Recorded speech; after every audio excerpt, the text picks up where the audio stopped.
Hey guys, അങ്ങനെ 11ാമത്തെ നോമ്പ് ഞങ്ങൾ തുറന്നുട്ടോ. ഇന്ന് ഞങ്ങളെ വീട്ടിൽ സ്പെഷ്യൽ ഐറ്റംസ് ഒന്നും ഞങ്ങൾ ഉണ്ടാക്കിയില്ല. എന്താണെന്നറിയില്ല, എല്ലാവർക്കും ഭയങ്കര ക്ഷീണട്ടൊന്ന്. അതുകൊണ്ട് ഞങ്ങൾ എണ്ണക്കടികളൊന്നും ഉണ്ടാക്കിയില്ല. പിന്നെ കുറച്ച് നേരപത്തിരിയും അതിലേക്ക് കുറച്ച് കോഴിമുട്ട കറിയും ഉണ്ടാക്കി. പിന്നെ അമ്മേൻ്റെ സ്പെഷ്യൽ ആയിട്ടുള്ള ചിക്കൻ്റെ പാർട്സ് കൊണ്ട് ഉണ്ടാക്കുന്ന ഒരു കറി ഉണ്ട് കേട്ടോ ഗൈസ്. ഇത് നല്ല ടേസ്റ്റാണ്. അങ്ങനെ അതും കുറച്ചുണ്ടാക്കി. അങ്ങനെ സാധനങ്ങൾ ഉണ്ടാക്കുന്ന പണി അവിടെ അങ്ങോട്ട് കഴിഞ്ഞ്. പിന്നെ ജ്യൂസ് അടിക്കലും ഫ്രൂട്ട്സ് കട്ട് ചെയ്യലും ആ പണി മാത്രമേ ഉള്ളൂ കേട്ടോ. പക്ഷെ ഷന്നിക്കാൻ്റെ കൈക്ക് വയ്യാത്തതുകൊണ്ട് തന്നെ ആ പണി ഞാനാണ് ചെയ്യൽ. അങ്ങനെ നേരെ കുറച്ച് വത്തക്ക കട്ട് ചെയ്ത് പിന്നെ അതിലേക്ക് കുറച്ച് മുന്തിരി ഇട്ടിട്ടോ.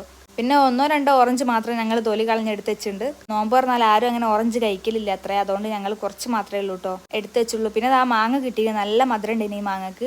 അങ്ങനെ കുറച്ച് മാങ്ങയും കട്ട് ചെയ്ത് വെച്ച് അങ്ങനെ നേരെ ടേബിൾ മേലേക്ക് കൊണ്ടുപോയി വെച്ച് എല്ലാം സെറ്റാക്കി. പിന്നെ എന്തെങ്കിലും എണ്ണക്കടി ഇല്ലെങ്കിൽ നോമ്പറക്കുമ്പോൾ ഒരു സുഖം ഉണ്ടാവില്ലല്ലോ വിചാരിച്ച് കുറച്ച് എണ്ണക്കടി ഞങ്ങൾ പുറത്തുനിന്ന് വാങ്ങിച്ചിന് കേട്ടോ.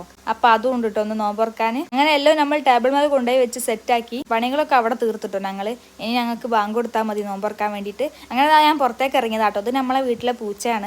ഭയങ്കര അനുസരണമുള്ള കുട്ടിയാട്ടോ. ഇവനെ കൊണ്ട് നമുക്ക് പ്രത്യേകിച്ച് ഉപദ്രവങ്ങളൊന്നുമില്ല. പക്ഷെ ഏത് നേരം ഞങ്ങൾ കാലിൻ്റെ ഉള്ളിൽ കൂടെ നടക്കൂട്ടോ. അങ്ങനെ അവിടുന്ന് നേരെ ഞങ്ങൾ മുമ്പോട്ട് പോയപ്പോൾ നമ്മളെ കോഴിക്കുട്ടികൾക്ക് ചെന്നക്കായും മാലിയും കൂടെ ഫുഡ് കൊടുക്കാട്ടോ. അങ്ങനെ അത് തിന്നുന്ന നോക്കി കുറച്ചു നേരം അവിടെ നിന്ന്. അപ്പോത്തിന് ബാങ്ക് കൊടുക്കാനായോണ്ട് തന്നെ എല്ലാത്തിനെയും പിടിച്ചത് കൂട്ടിലേക്ക് തന്നെ ഇട്ടിട്ടോ. ഐറ്റങ്ങൾ അങ്ങനെ കൂട്ടിലൊക്കെ ആക്കി ഞങ്ങൾ നേരെ അകത്തേക്ക് കയറി ബാങ്ക് കൊടുത്ത് ഞങ്ങൾ നോമ്പ് തുറന്നു. അപ്പൊ അത്രേ ഉള്ളൂ. Okay, by.